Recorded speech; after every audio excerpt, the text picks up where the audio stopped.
In our headlines on this Thursday, January 8th, here in South Korea, Samsung Electronics logs an earnings surprise during the fourth quarter of 2025, posting the strongest quarterly performance in the company's history as operating profit soars above 20 trillion won.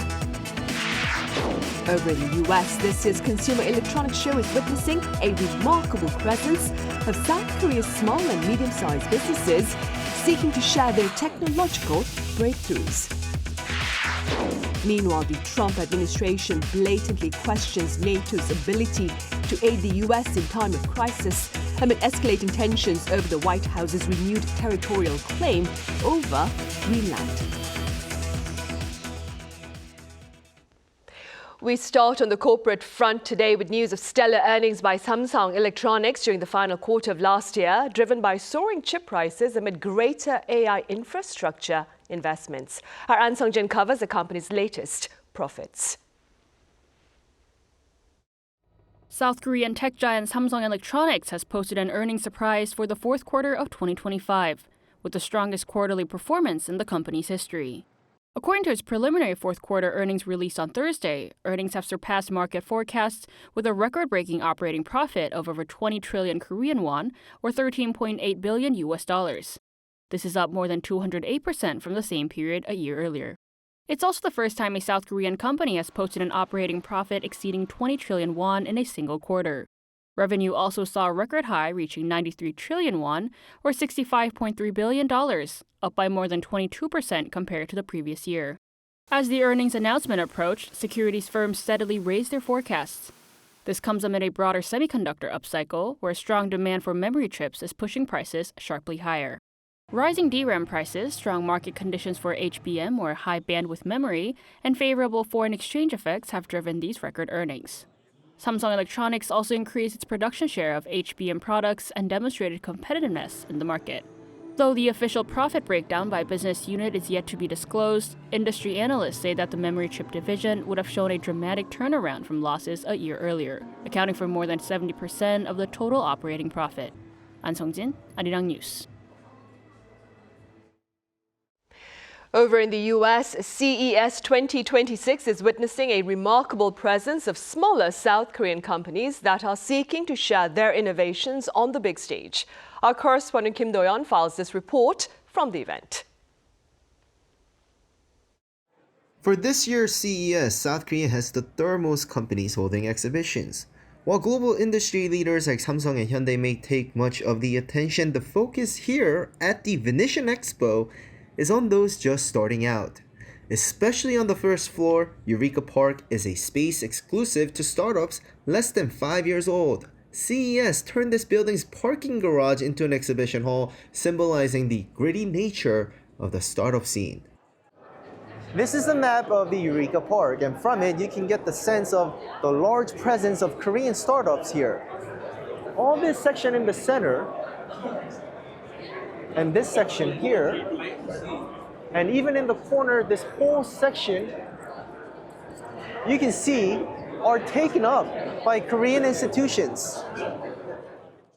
Leading the effort is KOTRA, or the Korea Trade Investment Promotion Agency. The agency explained that this convention is critical for export results. It is a very important exhibition for us. It is the one we put the most effort into, and if we support them well, good results can follow. Through the agency and 38 other institutions, a record 470 companies are here at the Venetian Expo as a whole, which includes the second floor main exhibition area. A global pavilion is set up there for nations to showcase their SMEs that don't fit into the startup section. The companies in this integrated Korea pavilion rock the slogan of K-Innovators Show Up, adding a K to the main slogan of CES 2026. While these companies are backed by provincial governments and universities, every single one had to be selected by the CES organizer, the CTA, to earn its spot. This is also their chance to appeal to potential foreign capital. To boost this, at the center of the exhibition, a stage is set up where companies are pitching directly to global giants like Walmart and Intel. A must for an entrepreneur on the global stage: confidence.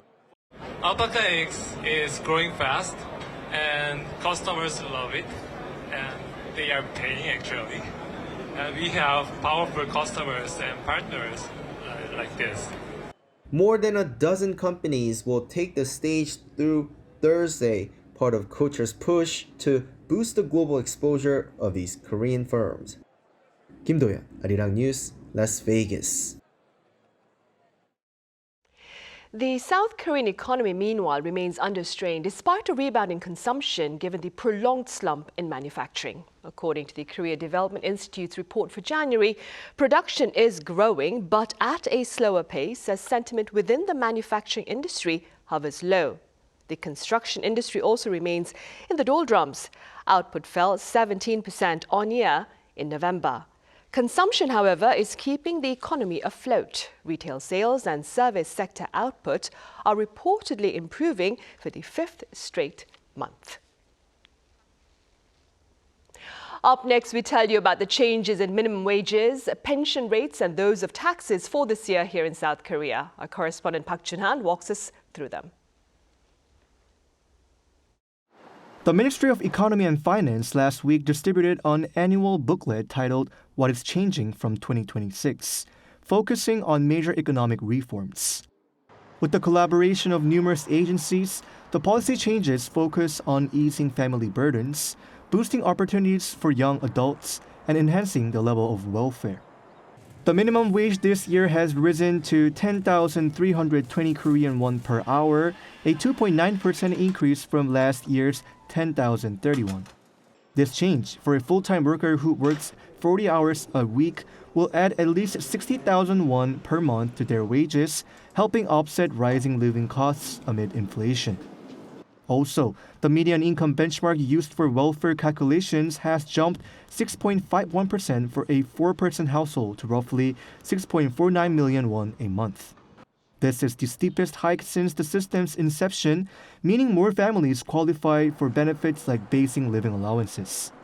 For instance, a single-person household's maximum livelihood benefits increased from last year's 765,000 won to 821,000 won, providing stronger support for those who need assistance. On pensions, national pension premiums will rise from last year's 9% to the current 9.5% of income. The pension contribution will gradually increase year by year by an annual 0.5 percentage points until hitting 13% by 2033. The government has said that this aims to sustain the national pension system's long-term outlook. However, higher contributions could cause a slight dip in workers' paychecks. Offsetting this, the income replacement rate is set to rise from 41.5% to 43% when recipients begin receiving their pension at retirement. What is called the 13th month's salary refers to the annual year-end tax settlement. There are two effective ways to reduce final tax liabilities, with eligible taxpayers on average receiving 700,000 to 800,000 won per adjustment. The first is an income deduction, which reduces your taxable income before the tax rate is applied. For example, if you earn 50 million won and qualify for a 5 million won deduction for housing savings, your taxable income drops to 45 million won, lowering your overall tax bill indirectly based on your tax bracket. A tax credit, on the other hand, subtracts directly from your calculated tax amount. Let's say your tax owed is 3 million won.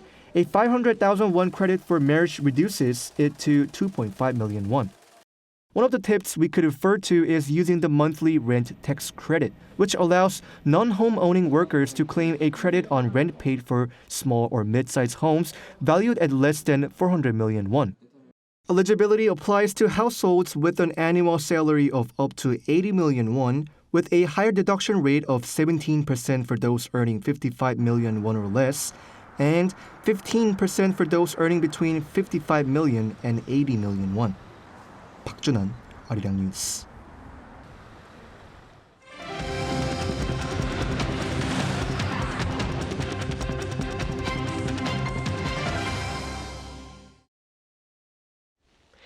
US President Donald Trump has called into question NATO's commitment to the US in the event of an actual crisis. Remarks to this end, shared on his social media platform, are the latest in escalating rhetoric over Greenland. Our Ian Jin reports.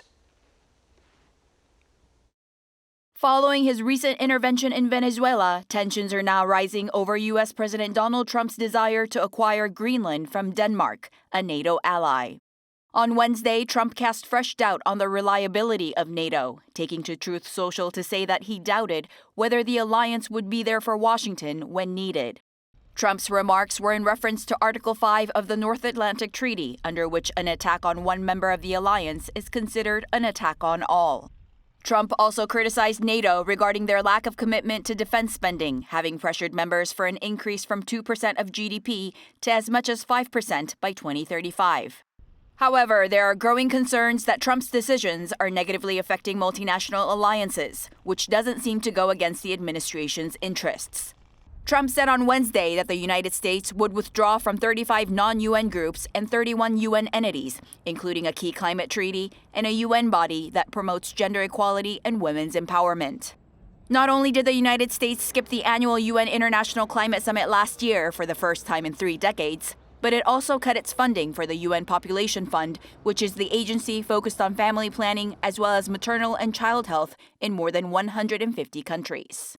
This comes as President Trump also called for the increase of U.S. defense spending to $1.5 trillion for 2027, which is 50% higher than the budget for this year, saying that it would allow for a dream military.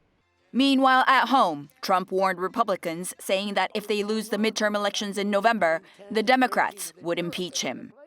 이은진, Arirang News. And the Trump administration has captured 2 oil tankers linked to Venezuela, including a Russian-flagged vessel that came after days of dramatic chase at sea. Our Ising Jae has details. The Trump administration says it's moving to assert control over Venezuela's oil sector following the removal of former President Nicolas Maduro in a U.S. military operation earlier this month. On Wednesday, U.S. officials confirmed the seizure of 2 oil tankers linked to Venezuelan petroleum exports. One vessel, sailing under a Russian flag, was boarded in the North Atlantic after nearly 2 weeks of pursuit as it traveled between Iceland and Scotland. A second tanker was boarded in the Caribbean, with U.S. authorities accusing it of conducting illicit oil transport activities. U.S. officials say the seizures are part of a broader effort to enforce sanctions and prevent unauthorized exports of Venezuelan crude. At the same time, the administration announced plans to relax certain sanctions in order to place Venezuelan oil sales under U.S. oversight. With this, however, the U.S. Energy Department says that going forward, oil transported in and out of Venezuela will only be allowed through channels approved by Washington and consistent with U.S. law and national security policy. While an existing oil embargo remains in place, the administration says it intends to manage how Venezuelan oil is sold on global markets. Meanwhile, U.S. Secretary of State Marco Rubio said oil seized from the 2 tankers could be included in an agreement announced earlier this week, under which Venezuela would provide up to 50 million barrels of oil to the U.S. The oil would then be sold under U.S. supervision. White House spokeswoman Caroline Leavitt said the rollback of some sanctions is intended to give Washington greater control of Venezuelan oil revenues following Maduro's removal. So the U.S. is selectively rolling back sanctions to enable the transport and the sale of Venezuelan crude and oil products to the global markets. She stressed that the U.S. control of the Venezuelan oil will prevent funds from being diverted through illicit networks. Lee Seung-jae, Arirang News. Meanwhile, the recent U.S. military operation to capture Venezuelan leader Nicolas Maduro has sparked much speculation about North Korea and its future response to the Trump administration. Our foreign affairs correspondent Oh Soo-young covers the thoughts of one pundit here. America's capture of Venezuelan leader Nicolas Maduro may embolden North Korea's nuclear resolve rather than trigger fear or subjugation. According to Chung Song-jang, a leading North Korea expert at the Seoul-based Haejong Institute, North Korea's response sharply criticized the US, but was notably restrained in its format. North Korea seems to have adjusted the level of its response to the U.S. As a regime fundamentally opposed to the U.S., it couldn't remain silent, but it doesn't have major interests like China in criticizing the U.S. This may reflect a degree of confidence arising from the regime's possession of nuclear weapons. North Korea believes it is different from Venezuela. Venezuela has no nuclear weapons and no ICBMs, so it cannot retaliate. However, North Korea believes it has a clear deterrent, and thus, the U.S. would not dare touch North Korea. So there also seems to be a certain level of confidence, and that's why Kim is resuming his day-to-day activities. From his daily photos, his security protection doesn't seem to have increased just yet. Since Christmas Eve, Kim has overseen test launches of long-range strategic cruise missiles and additional ballistic missiles. Experts believe this will continue as part of the regime's new 5-year national plan, set to be unveiled at the upcoming 9th Congress of the ruling Workers' Party. The North's external policy is likely to criticize Holden Washington sharply and perhaps mention US intervention in Venezuela to justify Pyongyang's nuclear and conventional forces. Still, Kim may not have ruled out reviving his talks with Donald Trump, as the regime wanted to see global sanctions on it lifted. With Trump expected to visit China in April, eyes are on whether the Chinese leader Xi Jinping might invite Kim to Beijing.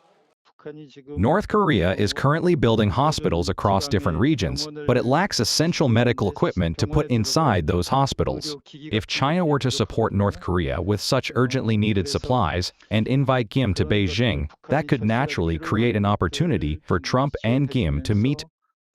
President Lee Jae-myung this week has also agreed on the need to revive dialogue with Pyongyang during talks with his Chinese counterpart. Oh Soo-young, Arirang News. Cambodia has extradited to China a Chinese billionaire for orchestrating a global cryptocurrency scam linked to human trafficking and forced labor. Authorities say 37-year-old Chan Zi was arrested earlier this week after months of investigation.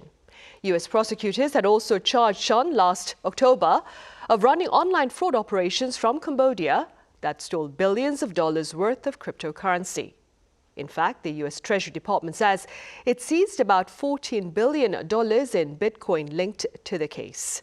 The UK has also sanctioned Chan's business empire, Prince Group. In other news, the countdown has begun for the 2026 Winter Olympics in Italy this year, and Team Korea has held its formal ceremony to commence official training for the year ahead. Our correspondent Park Gon-woo files this report.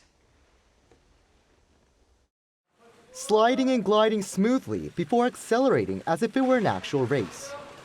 For these Korean national team athletes, slowing down is not an option as the clock keeps ticking, lap after lap, in pursuit of their goals.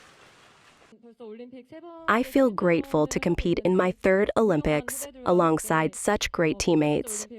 I'll give it my all once again, and with the skaters that I trust, we will show once more why Korea is a powerhouse in short track. And it's not just the ice skaters who are shedding blood, sweat, and tears. Athletes from other disciplines, including curling, are also fully locked in, carrying bold ambitions of their own.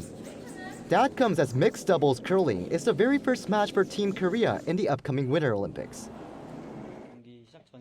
We always review our matches, focusing more on the positives. That's helped us improve over time. We're confident we will win the first game, and a strong start will definitely boost the morale of the entire Korean team.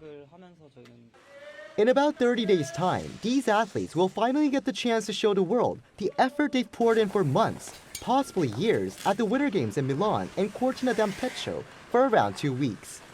And that determination is on full display, as loud Team Korea chants filled the air during the 2026 training commencement ceremony held Wednesday at the Jincheon National Training Center in Central Korea. Athletes from a wide range of sporting disciplines, also including summer sports, gathered, reaffirming their resolve for the season ahead. With major international competitions lined up this year, including the Winter Games, Korea's sports ministry says expanded government support is on the way. International competitions are major events that reflect a nation's global standing. The fair play and confident sportsmanship you show in competition make Korea a source of pride worldwide. Our ministry will continue to support you fully so that you can focus solely on training and turn all your dreams into reality. While South Korea claimed 2 gold medals at the Beijing Winter Games 4 years ago, this time the country now aims to add at least 1 more, possibly from disciplines beyond its traditional ice sports strongholds. With just about a month to go until the Olympics begin, athletes will continue to train hard, carrying the determination they forged here, aiming to make the national anthem echo through arenas and help South Korea shine on the global stage. 박건우, Arirang News, 진천.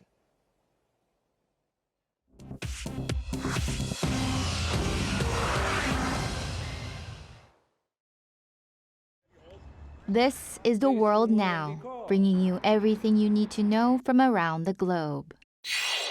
In the United States, an immigration and customs enforcement officer in Minneapolis, Minnesota, shot and killed a woman during an immigration crackdown in the city. Bystander videos show an ICE officer approaching an SUV and demanding the driver open the door. As the SUV starts to move forward, a second officer standing in front of the vehicle draws his gun and fires at least 2 shots at close range. Minneapolis city officials on Wednesday said the 37-year-old woman was shot in the head and later died in hospital. Homeland Security Secretary Kristi Noem said that the driver tried to run over the ICE officer in what she called an act of domestic terrorism, while Minneapolis Mayor Jacob Fry said the shooting was reckless and unnecessary and demanded that the federal agents leave the city. Iran's army chief warned Iran could take preemptive military action over what he called escalating rhetoric after President Donald Trump said the United States would, quote, come to their rescue if Tehran violently kills peaceful protesters. Major General Amir Hatami said Iran will, quote, cut off the hand of any foreign invader and claimed the armed forces are more ready than before the June 12-day war with Israel, after which he became army commander. The warning comes as protests that began in December reached their 11th day. Iran also began paying citizens a new subsidy of 10 million lias, about $7, to households for daily goods. Conservationists at Virunga National Park in Eastern Democratic Republic of Congo say an endangered mountain gorilla gave birth to twin baby boys, a rare event for the species. Trackers found the 22-year-old mother hugging her newborns on Saturday and said all 3 appeared healthy. Twin births are thought to make up about 1% of mountain gorilla births. Officials say fewer than 1,100 mountain gorillas remain in the wild, found only in Virunga and parks in Rwanda and Uganda. The park has put additional monitoring and protection in place, noting the last twin birth there was in September 2020. 주지현, Arirang News.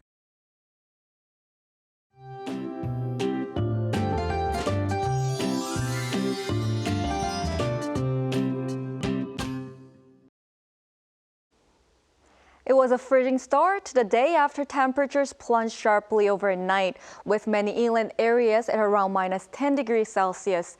Highs in the center areas didn't climb above 0 degrees today, so cold wave advisories are still in place for Gangwon-do, Chungcheongbuk-do, and parts of the Gyeongsang-buk-do provinces.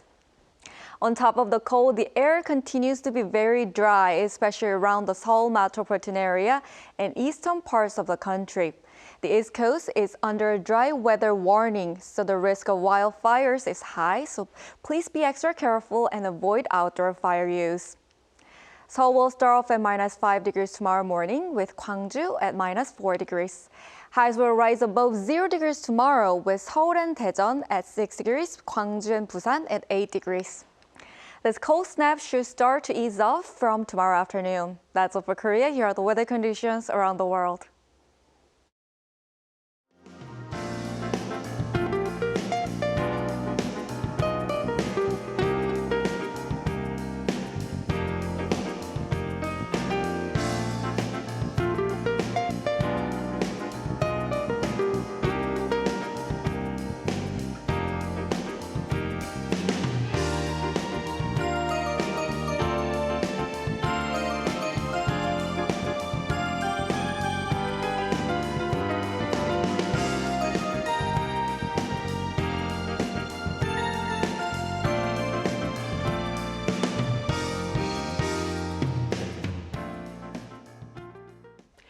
Those are the headlines at this hour here in South Korea. Coming up right after this break is our daily panel session, during which we touch upon this year's Consumer Electronics Show and more.